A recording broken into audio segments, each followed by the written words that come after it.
Good afternoon students. Light बंद करो भाई, चमक आ रही है। आज का क्लास किस पर है? अरे मालूम भैया, ईट चल रहा है। क्या चल रहा है? ईट, और ईट का स्पेशल यूज चल रहा है, ठीक ना। तो चलिए शुरू करते हैं बिना बात किए हुए। वीडियो मेकर ऐसे ही तो बोलते हैं। शुरू करते हैं। अरे मुझे तो ढंग भी नहीं है ये सब बोलने का। क्यों? हम लोग टीचर है ना, ठीक है। क्या बोलते हैं शुरू में ही? क्या कहते हैं जी? सब्सक्राइब करो, लाइक करो। नहीं किए हो अब तक तो अरे काहे को करोगे? किस बात से? कुछ दिखाया है ये नहीं? पहले ही सब्सक्राइब करो, बेल आइकन प्रेस करो। नहीं जी, मैं नहीं कहूँगा, हम पहले दिखाऊंगा तो देखना नहीं है, पढ़ना है बच्चों। क्या करना है? पढ़ना है धीरे धीरे। बस इतना ही कहना है कि आपको पूरा कोर्स मिलेगा। मेरा कोर्स लेने के बाद आपको किसी किताब को छूने की आवश्यकता नहीं पड़ेगी। दावे के साथ कहता हूँ, कोई किताब नहीं आप छूएंगे इंग्लिश ग्रामर के मामले में। सिर्फ आप मेरा चैनल पढ़िए, इंग्लिश एकदम क्लियर, ठीक। तो स्पेशल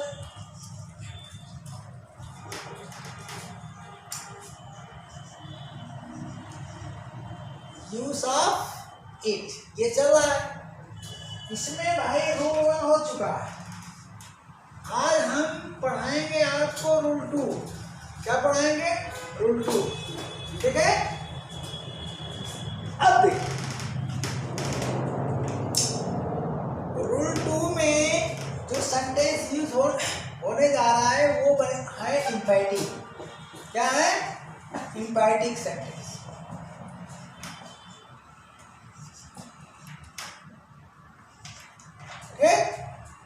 स्ट्रक्चर इसका क्या है देखिए।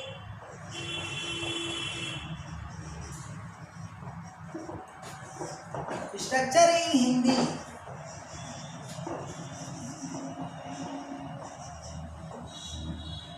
हमने इंग्लिश लिख दिया यार गलती से। पहले हिंदी, पहले क्या है?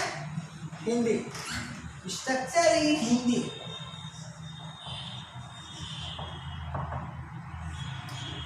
इसमें रहेगा कर्ता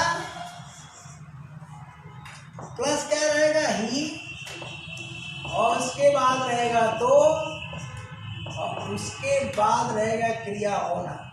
क्या रहेगा? क्रिया होना।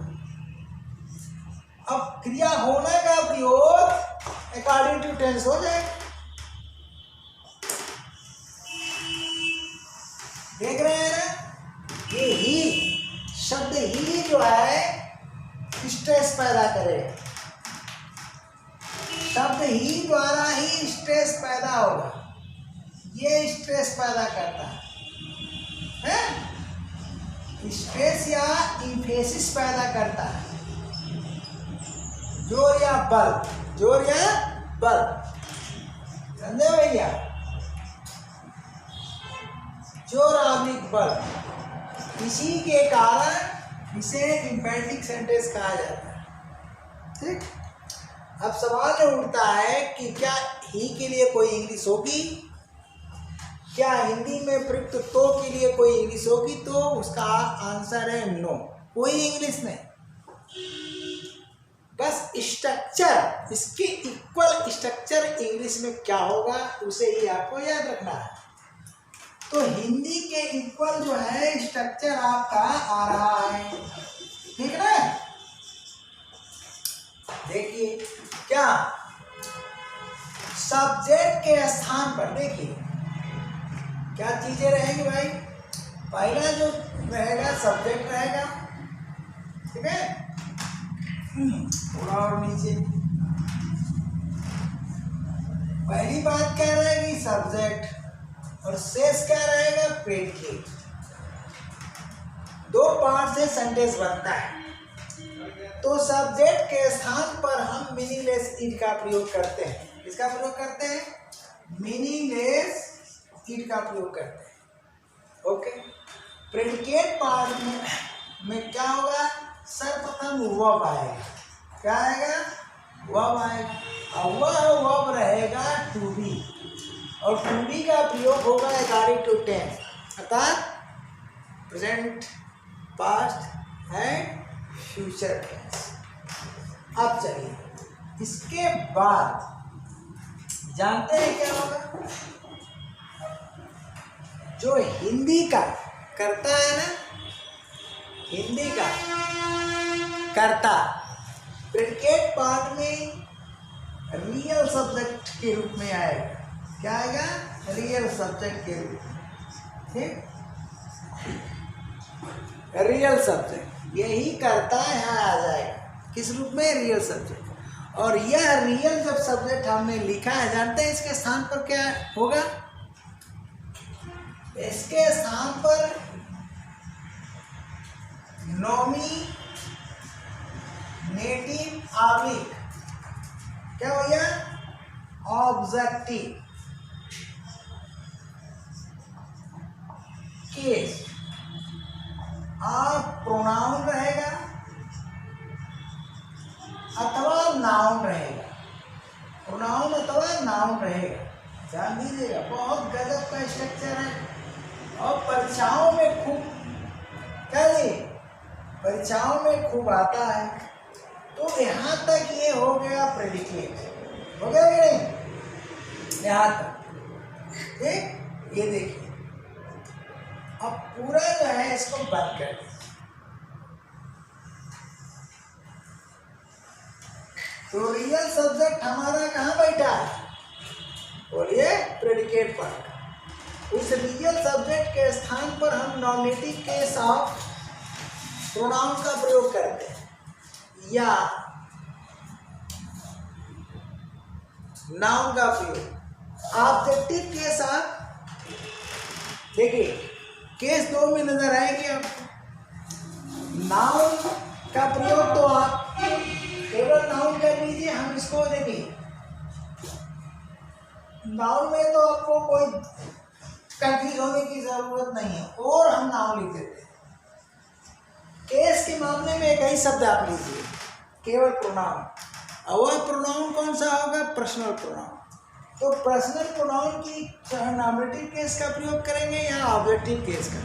और नाउन आता है तो बेहिचक तब केस में मत फंसिए, क्योंकि नाउन है तो चाहे नॉमिनेटिव हो चाहे ऑब्जेक्टिव हो, शब्द तो वही रहेगा, शब्द वही रहेगा। तो एग्जाम्पल से ही आप समझ पाएंगे, ठीक है ना भैया? तो इसका हम एग्जाम्पल आपको देते हैं। चलिए शुरू करते हैं। तो यहाँ से क्या करते हैं भैया? रूल 2 हम मिटा देते हैं ऊपर से, ठीक है। अब एग्जाम्पल क्या है देखिए, फॉर एग्जाम्पल में देख लो, सीरियस होकर पढ़ो, ये सब एग्जाम में आता है। फॉर एग्जाम्पल यहाँ तक तो आ ही रहा होगा, मैं ही तो हूँ, मैं ही तो हूँ। ध्यान दीजिएगा, बोलिए हिंदी मिल गया, और ये हिंदी का ये सब्जेक्ट है कि नहीं बोलिए, और यहाँ से यहाँ तक प्रेडिकेट है कि नहीं बोलिए।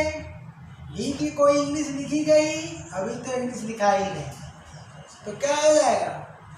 अब यहाँ सब्जेक्ट के स्थान पर हम मीनिंगलेस होता है स्पेशल प्रयोग में। वीडियो पहले से देखना शुरू करिए, सीक्वेंस में पढ़ाया जाता है।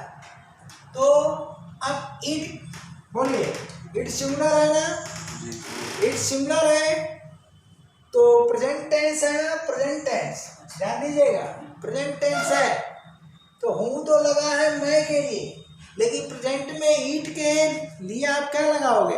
एम थोड़ा लगेगा, इज लगेगा। तो समझ में आया? हाँ, स्पेशल प्रयोग चल रहा है, स्पेशल प्रयोग, ध्यान देना, स्पेशल स्ट्रक्चर है सब।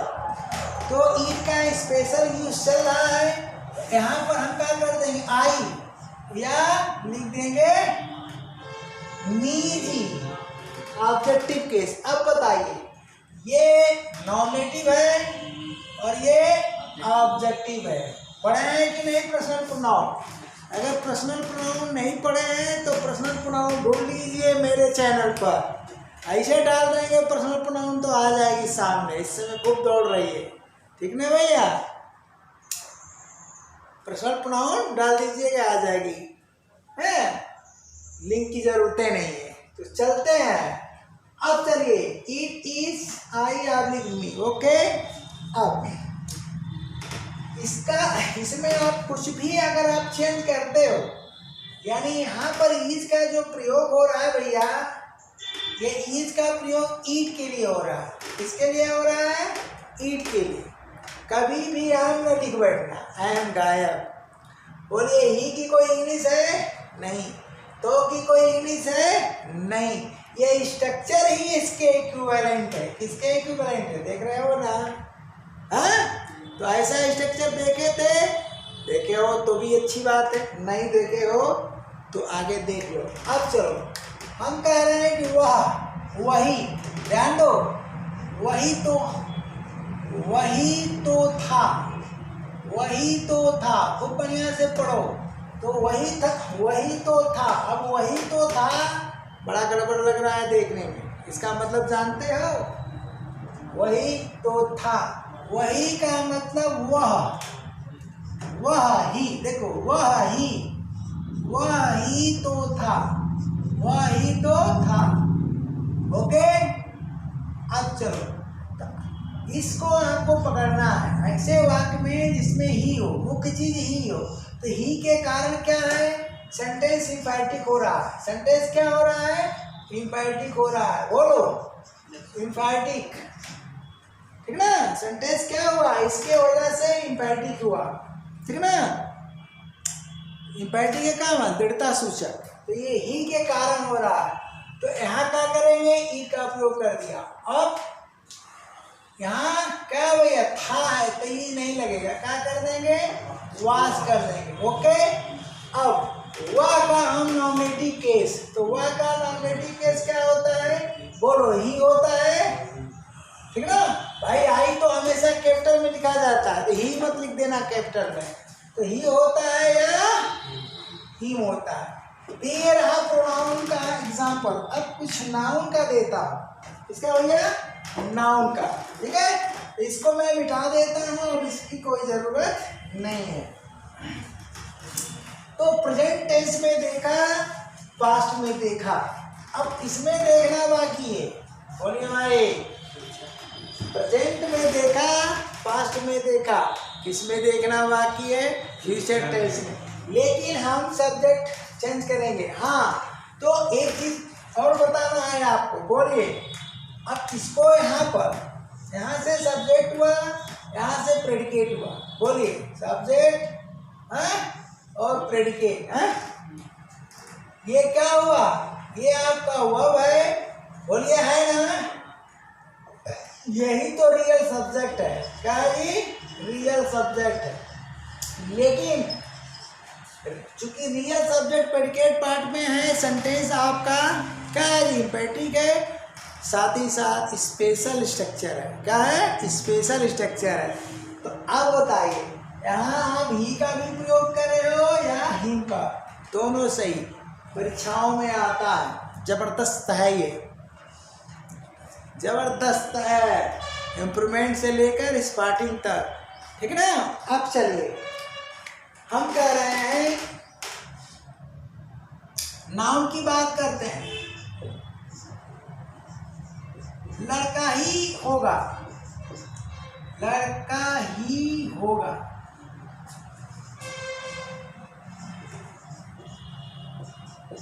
ठीक है? अब चलिए, लड़का ही होगा, तो क्या करेंगे भैया? अब टेंस हमारा होगा है, तो इट के साथ इट ही तो भैया सेंटेंस का क्या बन रहा है? सब्जेक्ट बन रहा है। सेंटेंस का सब्जेक्ट इट है, तो इसी के अनुसार हम क्रिया का प्रयोग करेंगे। तो इट विल बी, ध्यान दीजिएगा।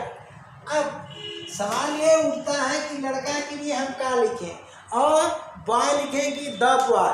तो भूल करके भी अब बॉय मत लिखना, क्योंकि सेंटेंस क्या है? एम्फेटिक। तो it will be the boy, क्या लिखोगे? The boy. कुछ समझ में आया? अब चलो बढ़िया से समझ लो। ना आए तो कमेंट करना, ना आए तो कमेंट करना, ठीक ठीक है। हाँ, क्या करेंगे भैया, मैंने अपने साथी वाथी से बता कर जल्दी से काम हल कराओ कि ताकि लाइव क्लास शुरू हो।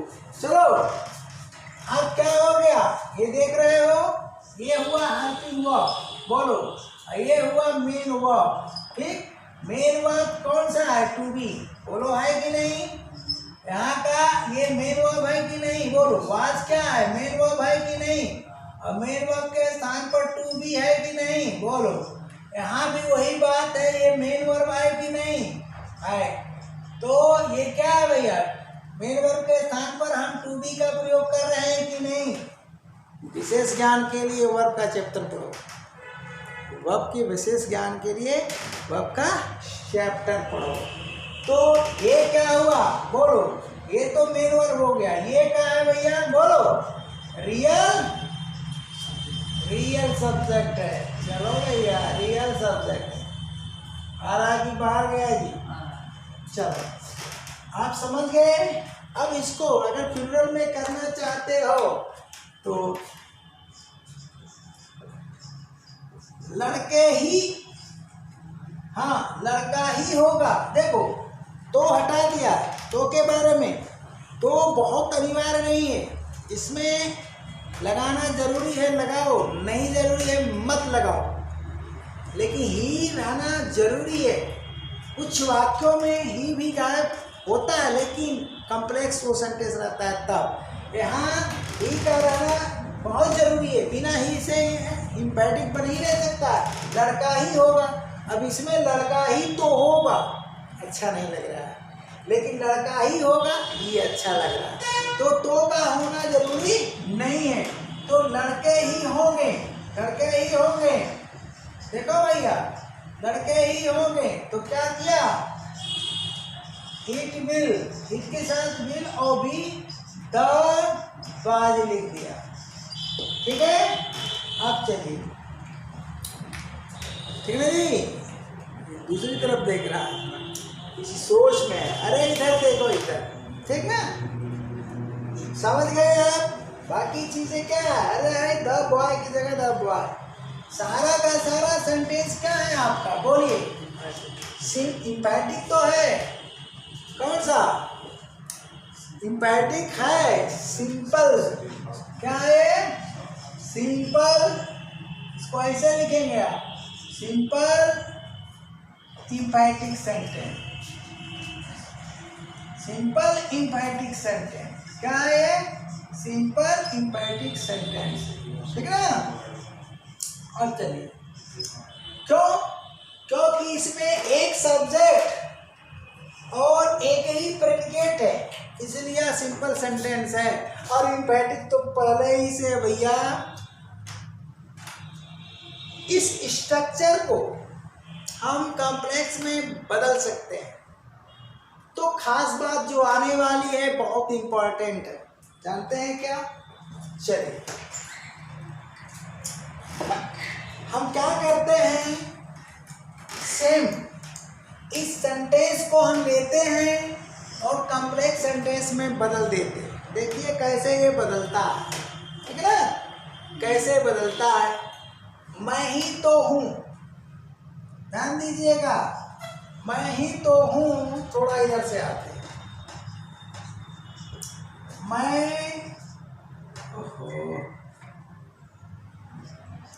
मैं ही तो हूँ जो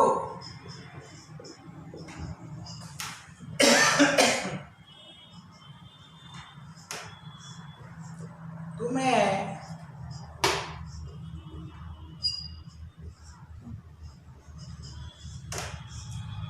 अंग्रेजी सिखाता हूँ,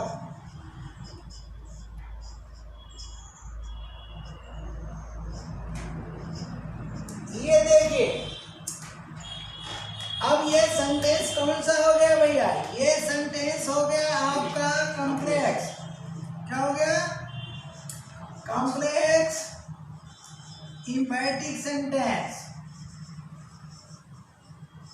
इम्पैटिक सेंटेंस। ऐसा क्यों, ऐसा क्यों? तो देख लीजिए, यहाँ पर एक सब्जेक्ट ये है और एक प्रेडिकेट ये है। Subject 1 predicate 1। ओके, अब चलिए, ये जो है रिलेटिव प्रोनाउन, क्या है? Relative pronoun. रिलेटिव प्रोनाउन है, ये देखिए किस केस में? नॉमिनेटिव केस में।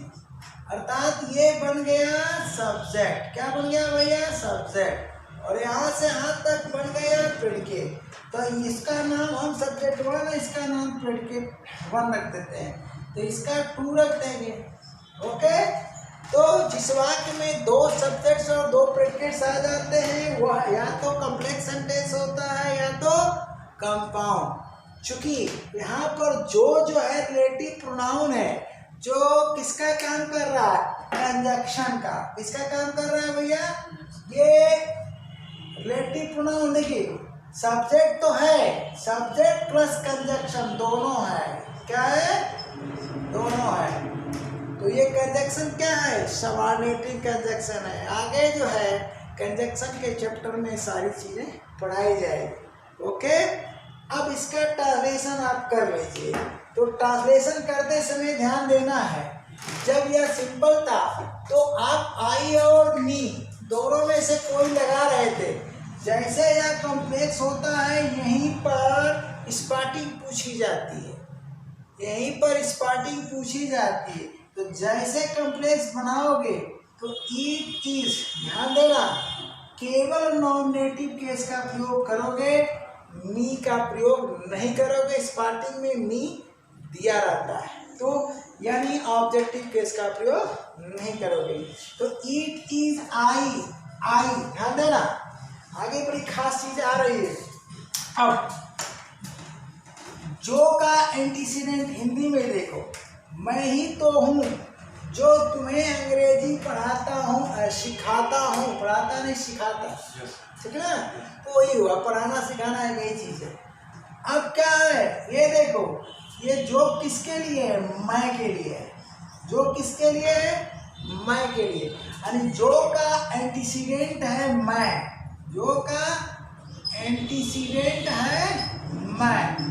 अब एंटीसीडेंट क्या चीज होता है? इसके लिए प्रोनाउन के चैप्टर में जाओ, समझाया? मारो रिलेटिव प्रोनाउन, सर्च करो, आ जाएगा। प्ले लिस्ट में जाओ ना, ठीक है ना? लिंक की कोई जरूरत नहीं, प्ले लिस्ट में जाओ प्रोनाउन। क्योंकि मैं एक सिस्टम बना दिया हूँ, और लोग बनाते हैं ना वीडियो मेकर साहब लोग, तो वो पॉइंट पर वीडियो बनाते हैं। मैं पूरे इंग्लिश ग्रामर के कोर्स पर बना रहा हूँ, तो कोर्स पर बना रहा हूँ, तो मैं प्ले लिस्ट बना के रख दिया। तो प्रोनाउन में जाओगे तो 1 बाय 1 पार्ट मिल जाएंगे। तो क्या करोगे? प्रोनाउन का खोलो, रिलेटिव प्रोनाउन पढ़ो। मेरा प्ले लिस्ट खोलोगे या मेरा चैनल खोलो, तो मेरे ही चैनल में रिलेटिव प्रोनाउन सर्च कर दो, ऊपर दिया रहता है ना। मेरे चैनल में क्या करो, अंदर उसमें सर्च कर दो तो आ जाएगा तुरंत। अब चलो, तो ये हो गया एंटीसीडेंट किसका जी? जो का। तो जानते हो, अब यहाँ पर जो रिलेटिव प्रोनाउन है, तो जो के लिए हु का प्रयोग होगा। क्या करेंगे? बोलो, हु का प्रयोग होगा। अब चलो, हु का प्रयोग होगा। अब हु का प्रयोग किसके लिए हो रहा है? आई के लिए, ध्यान दे रहा है। तो हु, ठीक ना, इसको थोड़ा हाईलाइट करते हैं, ठीक। हु का प्रयोग किसके लिए हो रहा है भैया? आई के लिए। तो आई क्या है बोलिए? सिंगुलर। जवाब दीजिए, सिंगुलर। तो हु भी हुआ सिंगुलर। अब चलिए, आई क्या लेता है? टेंस कौन सा है? मैं ही तो हूँ, ध्यान दीजिएगा, मैं ही तो हूँ। तो हाँ, मैं ही तो हूँ, तो मैं ही तो हूँ आई लेता है ना।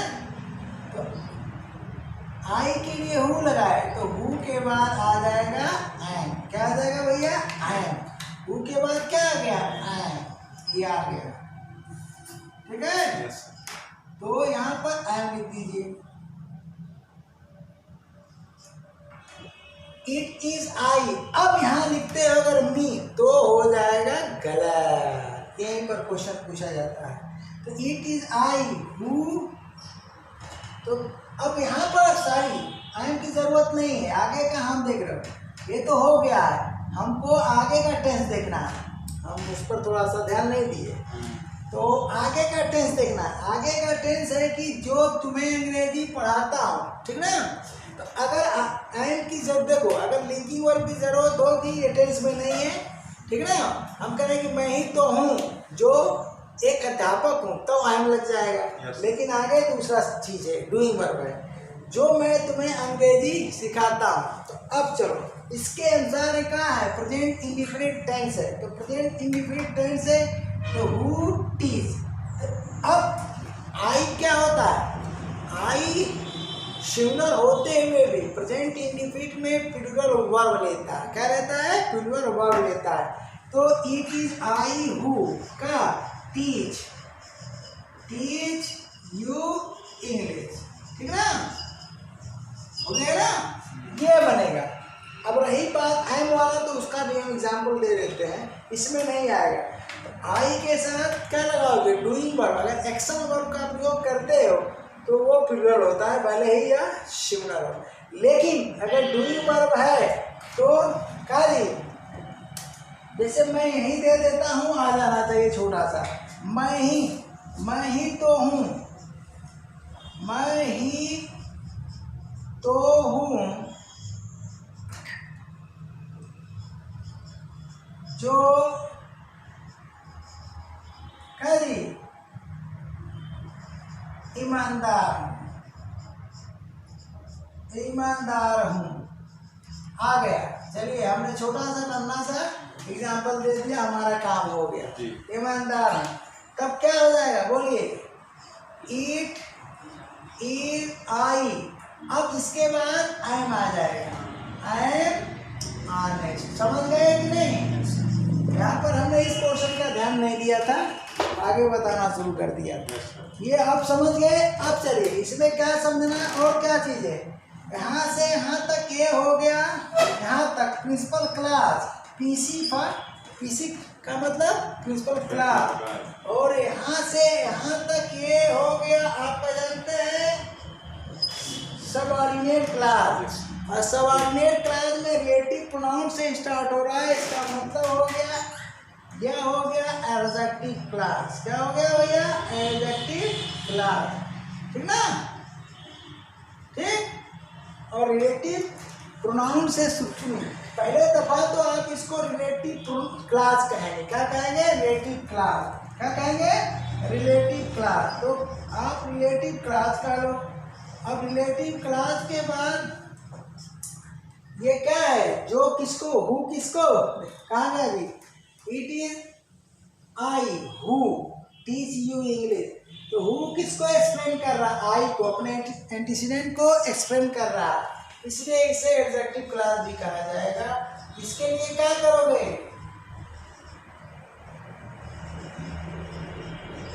अरे भाई इसके लिए कहाँ जाओगे, प्रोनाउन के चैप्टर में जाओ ना। किसके लिए, रिलेटिव क्लास पढ़ने के लिए। तो पढ़ना तो पड़ेगा सिस्टम से। अब ये है कि एक ही वीडियो में आप रिलेटिव क्लास नाम आ गया, एडजेक्टिव क्लास आ गया, उसको स्पेल किया जाए तो वीडियो बहुत लंबी हो जाएगी। तो ये चीज़ रहा, क्या हमने क्या कर दिया, सिंपल सेंटेंस को कन्वर्ट कर दिया, इसमें नहीं कॉम्प्लेक्स सेंटेंस में। ये कॉम्प्लेक्स इम्पैरेटिव सेंटेंस, ये क्या है, सिंपल इम्पैरेटिव सेंटेंस। ये तरीका होता है। भूल करके यहाँ पर ये भूल करके यहाँ पर नी मत लिखना बस। तो इस रूल में यहीं तक, ठीक है, थैंक यू।